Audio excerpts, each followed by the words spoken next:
साथियों नमस्कार। आप देख रहे हैं सुनो जनता की सुल्तानपुर।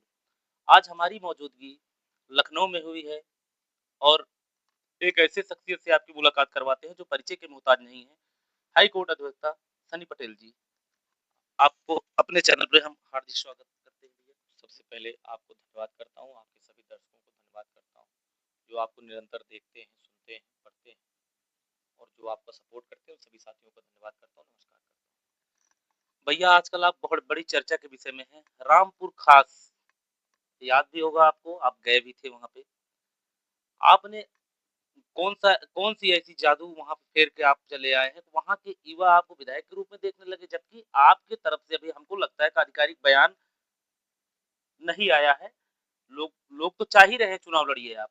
और आपने ऐसा क्या किया? ऐसे ऐसे मतलब कौन से मुद्दे को छेड़ दिया कि वहाँ का पूरा बहुजन समाज अभी से आपको अपना विधायक मान बैठा है? इस पे थोड़ा-सा बताइए। जैसा कि पत्रकार साथी मैं आपको बताना चाह रहा हूँ, मैं पूरे प्रदेश में आपको भी पता होगा, मैं पूरे प्रदेश में समाज की कुर्मी समाज के अलावा पूरे बहुजन समाज की लड़ाई को लड़ता हूँ। जब भी ज़रूरत पड़ती है, जी, चाहे हर ओबीसी, एससी के साथ खड़ा रहता हूँ। जी, जब भी जो हमसे न्याय की माँग करता है, न्याय के लिए कहता है भैया मुझे न्याय चाहिए, मैं जी, उसके लिए खड़ा रहता हूँ। मुझे अगर जानकारी भी होती तब भी मैं कनेक्ट करता हूँ, हाँ, जी, इसके साथ अन्याय हुआ है। जी, मैं पूरे प्रदेश में लड़ाई को लड़ता हूँ और ये लड़ाई लड़ रहा हूँ, लड़ता रहूँगा, जब तक ज़िंदगी है, जब तक मेरी साँसें चल रही हैं। जी, जी, मैं हमेशा कहता हूँ। लेकिन प्रतापगढ़ घटना हुई, प्रतापगढ़ घटना में मैं जो वहाँ गए, जी, जो लालगंज क्षेत्र रहा, जी, रामपुर खास का जो विधानसभा है, तो जो वहाँ का कंडीशन दिखा, लोग के मन में ये जो दुखीपन है, जो वास्तव में लोग परेशान दिखे, तो कहीं न कहीं वो निकल के सामने गुस्सा के रूप में आया कि भैया के साथ इस लड़ाई में खड़े होना है। उस लड़ाई में जब मैं वहाँ लड़ाई को लड़ने पहुँचा तो दसों हज़ार लोग थे। उसमें दसों हज़ार लोगों में सारे कुर्मी वर्ग के लोग नहीं थे। जी, उसमें ओबीसी वर्ग के सारे लोग थे, एससी वर्ग के सारे लोग थे, अल्पसंख्यक समाज के सारे वर्ग थे। मतलब यहाँ तक सामान्य वर्ग के कुछ साथी थे। मैं तो कह रहा हूँ, जो पीड़ित है, जो परेशान है, उसको लगता है दर्द क्या होता है, समस्या क्या होती है, वो हमारे साथ खड़ा है। तो मैं लड़ाई को लड़ने जाता हूँ, जैसे सब जगह जाता तो वहाँ भी लड़ने गया और लगभग-लगभग सारे लोग को मैं जेल भिजवाया। सारे लोग को जेल हुई, कार्रवाई हो गई और सारी चीज़ें फ़ेवर में हो गई। कुछ जो भी और बचा है संघर्ष, तो उसके लिए भी लड़ा जाएगा। हाँ, लड़ाई लड़ाई को लड़े, लेकिन लड़ाई का परिणाम ये निकल के आया, सनी पटेल के ऊपर, सनी पटेल के सभी साथियों के ऊपर, उस क्षेत्र की विधायिका जी, उस क्षेत्र की विधायक जो मोना मिश्रा जी हैं, जी, वो हम लोग के ऊपर एफआईआर लिखवा दी। वहाँ की प्रशासन हमारे ऊपर एफआईआर लिखवा दी। तो कहीं न कहीं ये तकलीफ मन में हुआ कि हम समाज के न्याय की लड़ाई को लड़ने आए हैं, समाज को हम संवैधानिक तरीके से लड़ाई लड़ रहे हैं, समाज के लिए। और उस समाज की लड़ाई लड़ने से संवैधानिक तरीके से आए हैं, तो संवैधानिक तरीके से लड़ाई लड़ने वाले के साथ अगर मैं एडवोकेट हूँ, जी। हाई कोर्ट में वकालत करता हूँ, मेरे साथ अगर अन्याय, मेरे ऊपर मुकदमा दर्ज हो सकता है, तो हर गरीब व्यक्ति के साथ कितना बर्बरतापूर्वक अत्याचार होता होगा। तो इसका ये मान लें कि जो मोना मिश्रा जी ने, आप कह रहे हैं विधायिका हैं, आप लोग न्याय की आवाज़ उठाने गए थे, तो वहाँ पे जो एफआईआर हो गई, तो क्या समझा जाए उसी एफआईआर की टीक निकालने के लिए आप अभी से दावेदारी ठोक रहे हैं?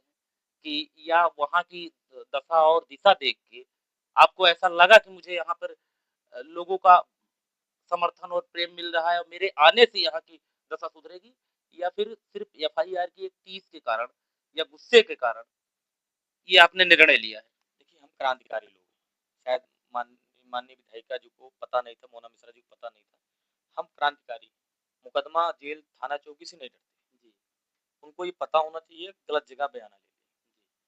लेकिन मैं पेशे से अधिवक्ता हूँ, तो स्वाभाविक है मुझे इस बात का तकलीफ तो होगा कि भाई एक अधिवक्ता के ऊपर अगर विधायिका ने एफआईआर कर रखा है तो बड़ी दुखद बात है।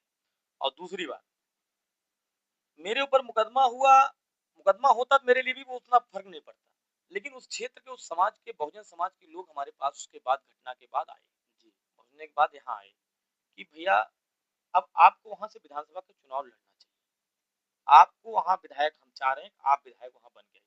क्योंकि जब आप जैसे लोग, समाज के लिए लड़ाई लड़ने वाले लोग, बहुजन समाज की लड़ाई लड़ने वाले लोग विधायक बन के आएंगे, तो हम लोग की ताकत मजबूत रहेगी, कम से कम हमारा कोई सुनने वाला रहेगा, हमारे दर्द को महसूस करने वाला कोई रहेगा, तो इसलिए आप हमारे पास आइए। लेकिन एक चीज़ आप भली-भाँत अवगत होंगे भैया अधिवक्ता जी, कि वहाँ पे एक चीज़ मानी जाती है कि रामपुर ख़ास प्रमोद तिवारी का गढ़ माना जाता है, कई बार विधायक रह चुके हैं वो।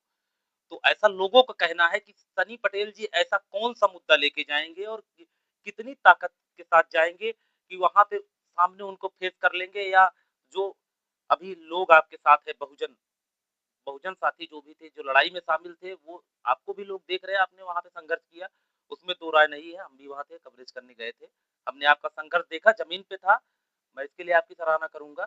लेकिन बात जब चुनाव की आती है, तो लोगों को आपको लगता है कि लोग एक एक बरगद हैं, उनका वहाँ लोग कहना है कि वो बरगद हैं।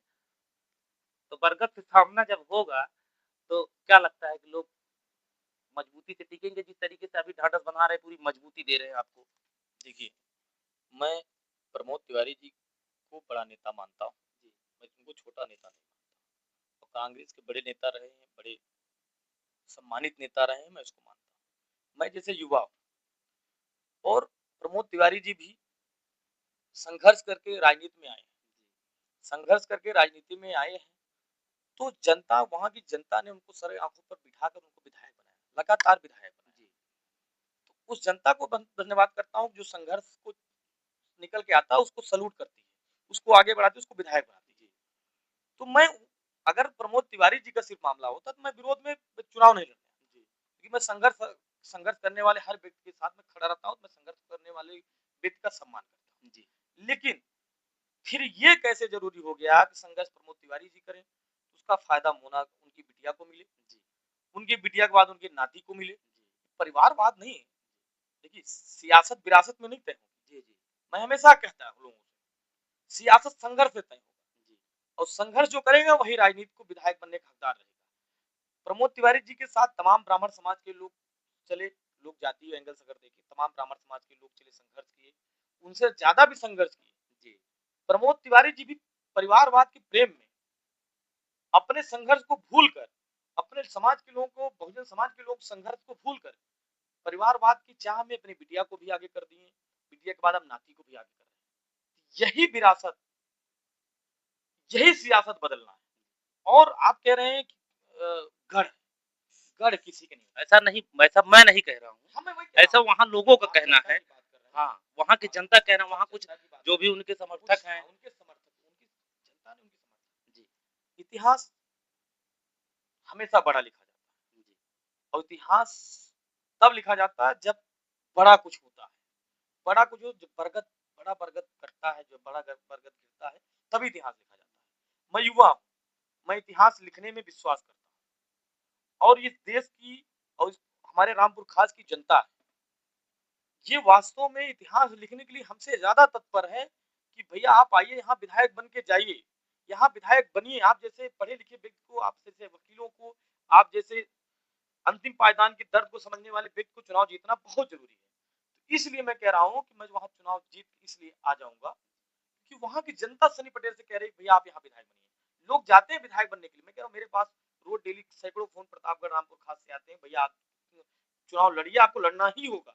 और यहाँ तक मुझे, तो मैं तब दिखा दूंगा आपको, व्हाट्सएप दिखा दूंगा, कॉल दिखा दूंगा, मेरे आंखों में कभी आंसू आ जाते हैं इस बात कि हमारे समाज के, बहुजन समाज के लोग, कई हमारे साथी मिले, वो कहे भैया मैं अपना खेत तक बेच दूंगा, अपना सब कुछ, हमें हमें पैसा कुर्बान करना पड़े आपके लिए। मैं तो कह रहा हूँ मैं बहुत पूंजीपति इंसान नहीं हूँ, जी, जी, और बहुत पैसे वाला इंसान नहीं हूँ। हाँ, जितना मैं कमाता हूँ, जितना मेहनत करता हूँ, संघर्ष करता हूँ समाज के लिए, उतना कुर्बानी में दे देता हूँ। मैं 1 रुपया बचाता नहीं, मैं आज आपको बता रहा हूँ, जो भी हमारा काम पैसे से होता है, जो भी हम काम करते हैं, पैसा आता है हमारे पास, उसका 90% हिस्सा मैं समाज के लिए लगा देता हूँ। वो जाके लड़ाई लड़के, अपनी गाड़ी का तेल फूक के, अपना समय खर्च करके, सब कुछ करके वहां नुकसान करके आता हूँ। इसलिए आता हूँ कि हमारे समाज को न्याय मिल पाए, हमारे बहुजन समाज को न्याय मिल पाए। तो कहीं न कहीं उसी घटनाक्रम से जो आप घटना बता रहे हैं, तो जिस तरीके से आप गए वहाँ पर, आपने ज़मीन पे उतर कर लड़ाई लड़ी और कहीं न कहीं आपका कहना है न्याय दिलाने में सफल रहे। तो हमको लगता है कि वहाँ के लोग जो अभी तक एक हिसाब से कहें तो आपके हिसाब से दबे कुचले ही हैं, तो उनको एक उम्मीद की किरण दिखी है कि अगर लखनऊ से आके आप वो लड़ाई मजबूती के साथ लड़ सकते हैं उस गढ़ में, तो आपको विधायक बना के उनका भविष्य जो है आगे अंधकार से मुक्त हो जाएगा। मैं एक मुद्दे पे तो हमेशा रहूँ, शिक्षा, स्वास्थ्य और रोजगार। मैं रामपुर खास के लोगों को, रामपुर खास विधानसभा के लोगों को मैं शिक्षा, स्वास्थ्य, रोजगार की बात निरंतर करूँगा। ऐसा सनी पटेल जी ऐसी कौन-सी तैयारी करेंगे कि उस किले को भेदने में कामयाब रहेंगे? Last question. हमें किले की तैयारी किले को गिराने के लिए तैयारी करने की जरूरत नहीं है। हमें समाज को न्याय दिलाते रहेंगे, समाज की लड़ाई लड़ते रहेंगे, हमारे लिए उतना ही पर्याप्त है। किला गिरा है तो युवा गिराता है, और जब जनता चाह लेती है, जनता मन बना लेती है, रामपुर खास की जनता ने मन बना लिया सनी पटेल को विधायक बनाना है, बहुजन समाज के लोग चाह लिए हैं कि सनी पटेल को विधायक बनाना है, तो अच्छा अच्छा किला गिर जाएगा। सनी पटेल अगर रामपुर खास की जनता नहीं चाहेगी, सनी पटेल कभी किला नहीं गिरा सकते।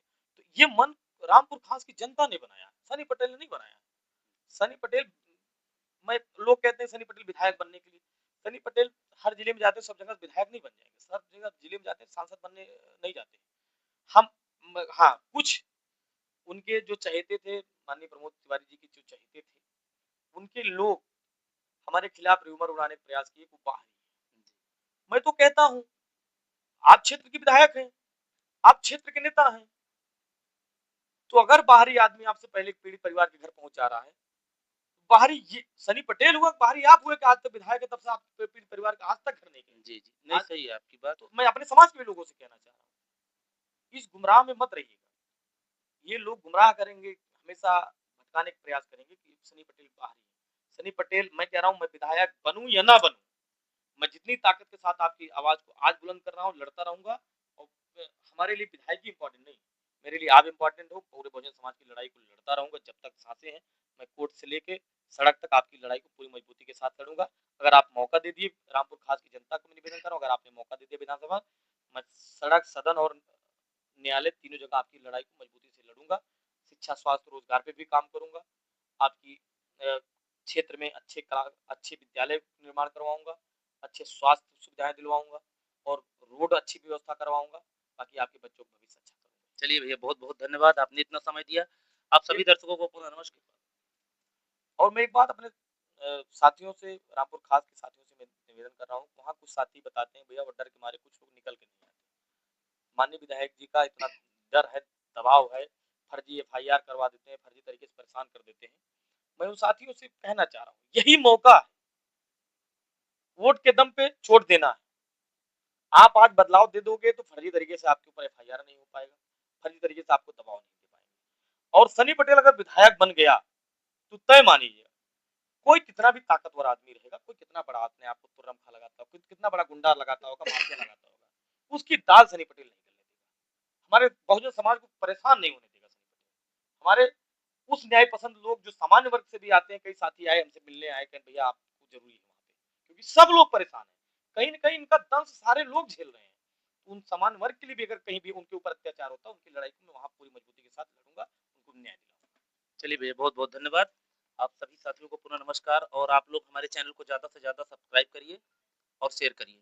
धन्यवाद।